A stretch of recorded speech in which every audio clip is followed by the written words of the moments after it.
Hello, good morning. So, ayan, tapos na tayong maglinis ng higaan. So, shower muna tayo bago mag-start yung work. See ya!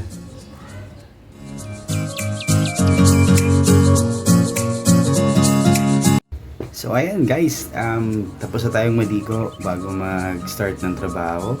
So, yun nga, kahit na nag-work from home setup tayo, mas feel natin siguro pagka nagsuot pa rin tayo ng any formal dress or any dress na pwede nating suotin aside from the usual dress na nasa bahay tayo, para mas ramdam natin na nag-work pa rin tayo. So yun, work muna tayo guys. See you later. Bye-bye.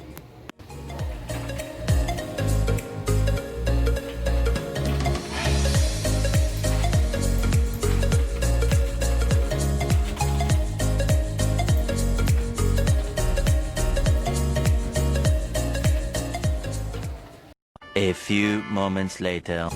Okay, so what's up guys? So ayun, natapos na tayo sa ating full 8 hours shift, which is a work from home setup, which is we are very privileged to have still, despite of this pandemic, that everyone is somehow sort limited magtrabaho, and some of our fellow Filipino nagkaroon po ng problema sa paghahanap ng trabaho at kung saan sila pwedeng magtrabaho. But of course, I am also one of those grateful employee na as of the moment still having the work from home setup, which is really a blessing for me and for each and every one of us who is currently working from home setup. So ayun, natapos na po natin yung ating full 8 hours shift. So dito na po mag-umpisa ulit yung araw natin aside from our 8-hour work schedule. So yun na nga po, later on the next following videos, may kita nyo po yung mga bagay na normally ginagawa ko, or some of my routines, tasks, or daily exercise that I normally do in order for me to maintain a good mental health status, or to protect my mental health and of course make it healthier as much as possible. So join me as I show to you on the next videos or on the next following videos yung mga normal kong ginagawa. See ya! Bye-bye!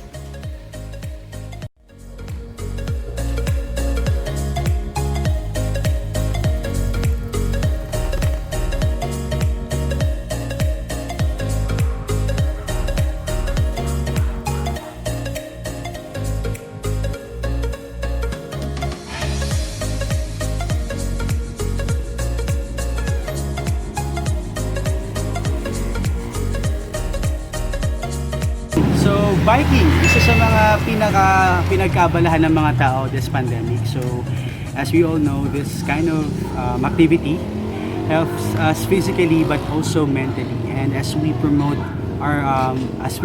taking care of our mental health, isa po itong biking sa naging routine ko this past few months as we go through the pandemic. So, bakit nga ba ito yung napili ko? When the pandemic hits, we have no choice, no transport option but to it's either maglakad po tayo or either magbike. So sa pinaka naging sikat na or nag-trending na activity this pandemic is biking. So aside from developing your physical aspect or keeping yourself physically fit, this kind of activity din po is actually nakatulong to me somehow on my mental health status. Kasi whenever nagba-bike po ako, nare-refresh po yung mindset ko, everything about me, parang nakakalangap ako ng sariwang hangin, and at the same time I find peace while I'm doing this kind of activity. But of course, putting aside this kind of activity, we still have to protect ourselves, not just mentally but even physically, and most especially we still have to do what is the mandated rule by IATF. So yun, kita nyo itong face mask, still kailangan pa natin gumamit even though nagba-bike tayo. So dapat, as we do this kind of activity, we should still protect ourselves by doing the proper keeping away from this COVID-19 pandemic. So yun nga, biking is one of the tools na naging venue ko this pandemic to help me protect my mental health status. So I believe everyone will agree to me that this pandemic, biking is one of the activity that helps us physically and mentally. So yun lamang, thank you. Alright, what's up guys? So I am on my way sa church and it's Tuesday. So every Tuesday po nagkakaroon kami ng prayer meeting or prayer gathering. So isa rin po to sa mga normal tasks na ginagawa ko on a daily basis. So ayan, pasok tayo sa church. So every Tuesday and Wednesday po may nagaganap kaming prayer meeting and prayer gathering dito. So with proper sanitation din po kami dito. So see ya, bye bye. So nasa worship hall na po tayo. So while waiting for the others, and mamaya pupuno na po yan ng mga attendees for our prayer gathering and meeting. See ya, bye bye. Ayan, hello guys, I am back. So tutuloy lang natin yung video kanina nung papunta ako ng church. So today is Tuesday and we are normally having our prayer explosion sa lugar na to, which is also called a prayer gathering or prayer meeting. So for me, isa to sa mga venue ko para maprotektahan yung mental health ko, kasi ang usual na ginagawa namin dito is all about we're having praise and worship. At the same time, we're offering prayer, we're hearing word of God, which is for me one way to help your mind be free, most especially sa mga panahong ito. Ito yung mga oras na talagang kailangan natin ng sobrang daming words of encouragement, most especially people na hindi pa ganun strong enough mentally, emotionally, and even spiritually. So this is one of the venues that I can think of that could help everyone and anyone with their mental health, because sa lugar na to, aside from having those activities, I could also find peace na hindi madaling mahanap, most especially sa panahon ito wherein there is a pandemic na nagaganap. Well, of course, it's not about religion, it's about you finding yourself a different way and a way for you to really protect your mental health, and of course without taking or without putting yourself into risk. At the same time, dapat well protected ka pa rin, having your mask as the guideline ng IATF. At the same time, proper sanitation, social distancing, and of course limited people around na nasa paligid mo. And sa church naman, medyo konti yung taong nandito. So yun lang. Thank you. Bye-bye.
Alright, so this video is all about how music helps you or helps me or helps everyone with their mental health.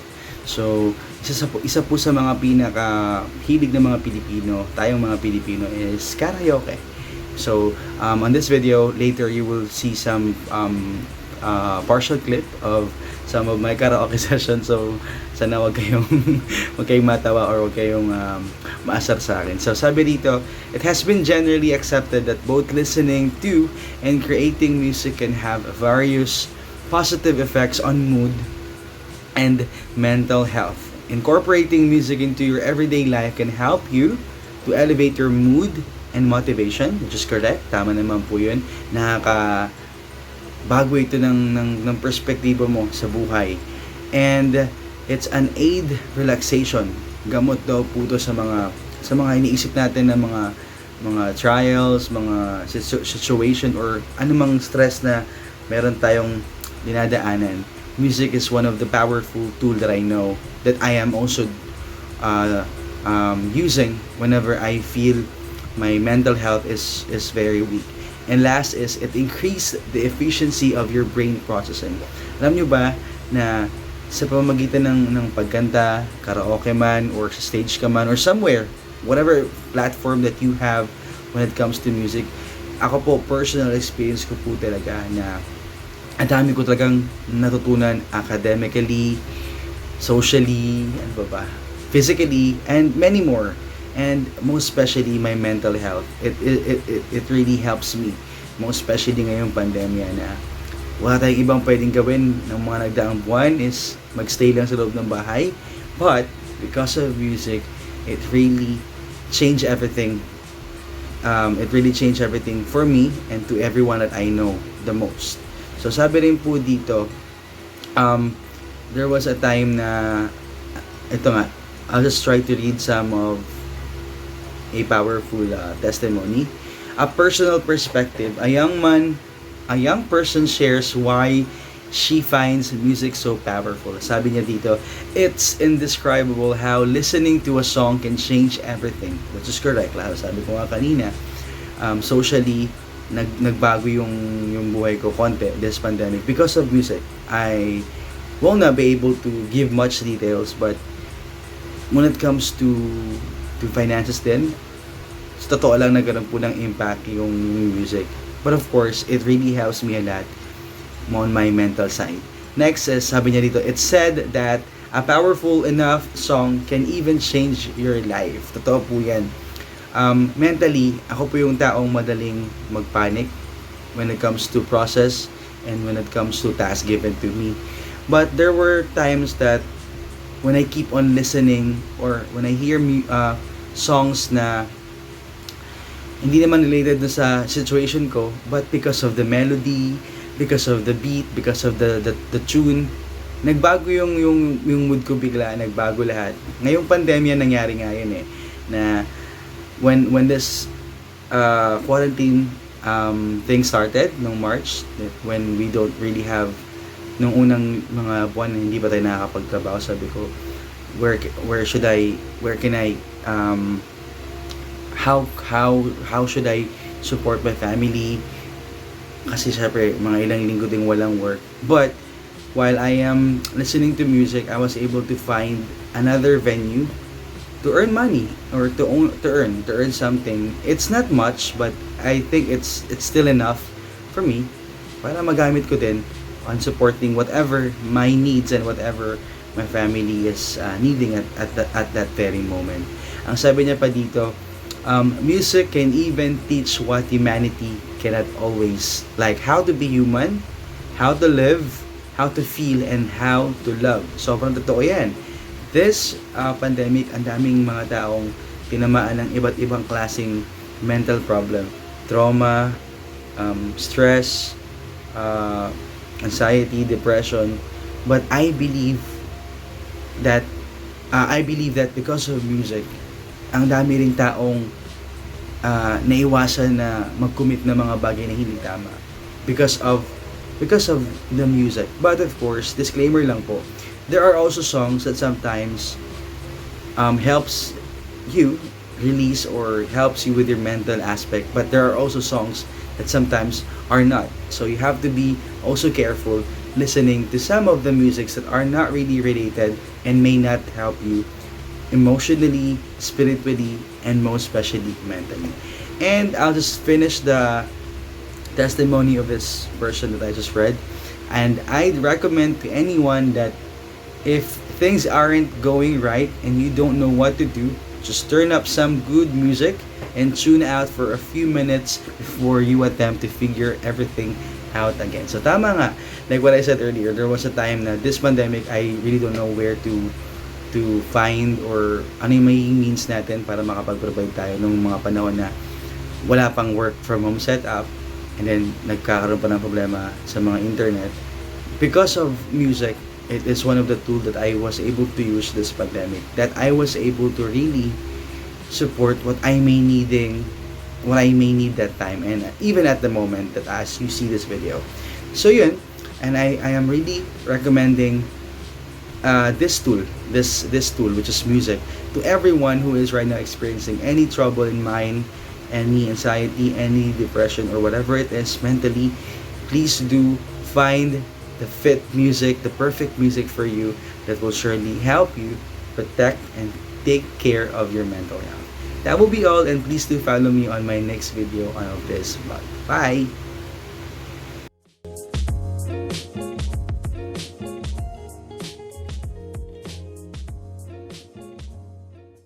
Ayan guys, what's up? Kamusta kayong lahat? So itutuloy lang po natin yung video ngayon. So it's all about self-realization, mga bagay na na-realize natin ngayong pandemic. So una po sa listahan natin is how to be strong and keeping your mental aspect healthy as much as possible.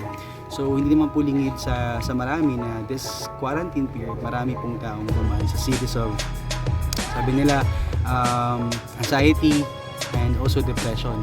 So bilang isang individual, napakahalaga na ingatan natin yung mental aspect natin at panatilihin natin healthy, most especially sa mga taong umaasa sa atin physically, like our family rather, and also mga bagay na we are still committed sa trabaho, sa pag-aaral man, o kung anumang bagay. So importante na dapat laging healthy yung ating mentality, and as much as possible kailangan talaga nating maging malakas mentally, kasi maraming tao din ang maaaring hindi natin alam, nakadepende pala sa atin, who are, seeking or depending their strength to us.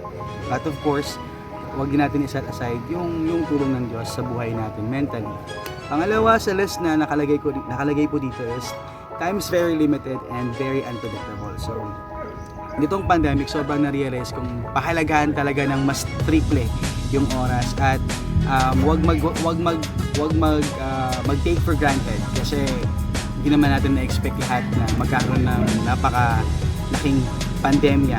Minsan, epidemya lang naman, but it is pandemic who really shaken us entirely, this world. So dapat talaga, hanggat maaari, we should not take for granted mga bagay na dapat nagagawa natin na maayos, at mapahalagahan natin what really matters to us. Most especially our mental aspects, our mental mind, and our mental status. And last but not the least, sometimes this world just need a break or rest. So sa dami ng mga bagay na pinagkaabalahan natin physically before nangyari itong pandemic na to, sobrang pagod ng katawan natin, ng buong pagkatao natin, and even our mind. So this pandemic, na-realize ko na ito yung panahon din na nakapagpahinga yung isip ko with a lot of things that that makes me busy. But of course, hindi naman tayo titigil sa mga bagay na pinagkakaabalahan. But what matters is we should really protect and we should take care this mind properly as much as possible. So yun lang, tutuloy po natin yung video sa mga succeeding na videos na mapapanood nyo after. So see ya, bye bye.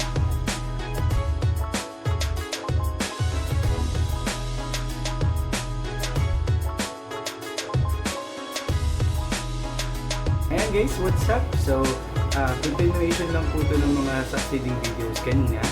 So, what we will be talking about right now is all about lessons that we have learned during this pandemic season. So, una po sa list ko is patience. Sabi ko nga doon, kinuha pa more, which means I have learned to extend, to fully give more patience to the entire pandemic situation. So, hindi naman po siguro sa ating lahat na nitong pandemic, nahirapan talaga tayong gawin yung mga bagay na nakasanayan natin. Things that we normally do and things that we usually do and we love the most. And most of us since we're stuck inside our places, tendency, alam mo yun, nag-iiba yung mga mood natin, nag-iiba yung mga attitude natin. But then again, I have learned during this pandemic, during this quarantine, is I have to really extend my patience more when it comes to my family. Kasi dito mo mas makikilala yung mga tao sa bahay na kasama mo. Akala mo kung kilala mo sila noon before this quarantine or before this pandemic. Ngayon, mas makikilala mo sila kasi 24 hours nasa loob ka ng bahay. Para ka nasa bahay ni Kuya. So, yun. Aside from that, ang dami mo talagang dapat i-extend yung ingay sa paligid, yung mga tao sa paligid, yung mga situation po sa paligid, which is something that we really have to understand and to really extend our patience, most of it. So, number 2 po sa list natin, lessons that I have learned during this pandemic is time management. So, dati po, we spend most of our time outside talaga. Kasi nga, we have the pleasure, we have the freedom, we have everything. We have the time to go out and to do something and somewhere else. But this time, akala natin mas magiging madali pag nasa loob po tayo ng bahay natin. Kasi nga sabi nila lockdown. Syempre, mas mahaba yung time mo. But, you will not realize na sobrang hirap din pala sa loob ng bahay pag ang hirap mag-manage ng time kasi parang iba yung mindsetting. Mas dumodoble actually. Yung imbes before kaya mong i-manage to, this time mas nagiging mahirap pa, mas nagiging unmanageable yung mga situation. But I thank God and I thank the situation that because of this pandemic, I have learned to really manage all of my time, most of my time. So number 3 po that I have learned during this pandemic is being grateful. The word grateful. For me, I am so thankful and grateful po talaga because I still have my work. I am still working and I am still capable of earning my own money for my own expense. Despite of others na wala pong trabaho right ngayon, or wala po silang any means para makapag-provide for themselves. So napakahirap po talaga and kung ano man yung pinagkakakitaan mo ngayon, whatever your source of income and whatever it is, whether you are working from home or you're doing an online selling or whatever form of ways for you to earn money, you have really to be grateful and to be thankful kasi not everyone is given that opportunity at this very time.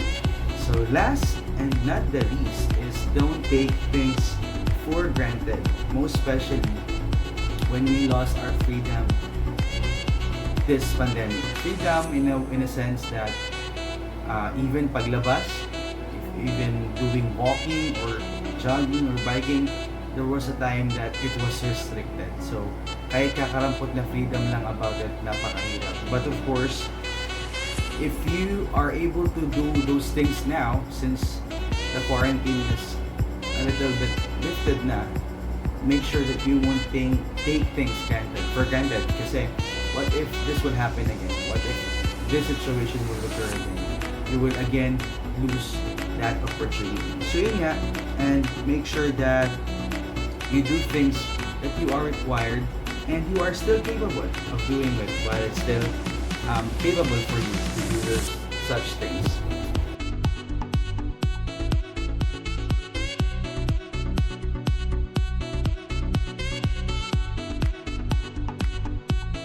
Alright guys, so we are finally down to this last video of this vlog that I have created. Now, the conclusion of what happened to the entire vlog. So I have shown you what I normally do upon waking up, and then preparation for my work from home setup, and even things that I normally do to help me, most especially in my mental health status. Things that really did help me while this pandemic is hitting everyone and us, you and me. So, like what this video is entitled, ang sabi nga po sa video is okay lang, tao lang tayo. Napaka-timely at napaka-meaningful din po ng title ng video. So, in conclusion of this vlog and this video, what I just want to say is that it's okay. Sabi nga, okay lang, tao lang tayo. It's okay to get tired physically, emotionally, even financially, di ba? Napapagod din yung mga bulsa natin and even us providing what we need, and most especially our mental health. But of course, our mind is one of the most important body parts of ourselves, because if this thing will not work, I believe the rest will not do its functions. Like your body will not do actions if your mind is not dictating things that you need to do. Even your heart will not, or your feeling or your emotion will not feel that certain emotion if your mind will not realize such as. So anyways, to shorten this last video, yun nga po, okay lang po na maramdaman natin lahat ng mga ito. I don't blame people, or I don't blame others if they will sometimes feel anxiety, depression, or sadness, loneliness. But of course, as a human being, we still have to really fight for it. We really have to work for it, and most especially, we have to survive this situation. Alam ko po, mahirap to at sobrang bago po to sa lahat. But there is one thing that is for sure. All of this are not permanent, and all of this is not certain. It may not sound certain to everyone, but it is really a certain situation right now. But like the title of this song that I'll be trying to sing a little bit for you guys, it's called Rise Up. Sabi nga doon, and I'll rise up, I'll rise like a day, I'll rise up in spite of the ache, I will rise, and I'll do it 1,000 times again. So yun nga, whether we fall now, whether we fail now, and whether we fall many times, we still have many times as well and chances to still stand, to go to stand and to do things that we could. Kung kailangan man itama, kung kailangan man bumangon, that's fine. We're all just human, and we all need rest, we all need strength, we all need power, and we all need to rise up. So it's okay. Sabi nga, okay lang, tao lang tayo. And as long as we live, for sure, we have all the ways and the chances and the opportunity to still go on, to still fight this situation, and to rise up. And most especially, keep this mind and mental health healthy as much as possible as we can. So thank you so much for following this video and this vlog. I hope you guys will learn something about it from me and from my past experiences this past few months, and I wish you all the best. Continue to keep safe, everyone, and I really hope to see all of you soon, very very soon, back on site. But hopefully that will happen if things are really okay. But for now, it's a virtual hug to everyone. Bye bye, God bless.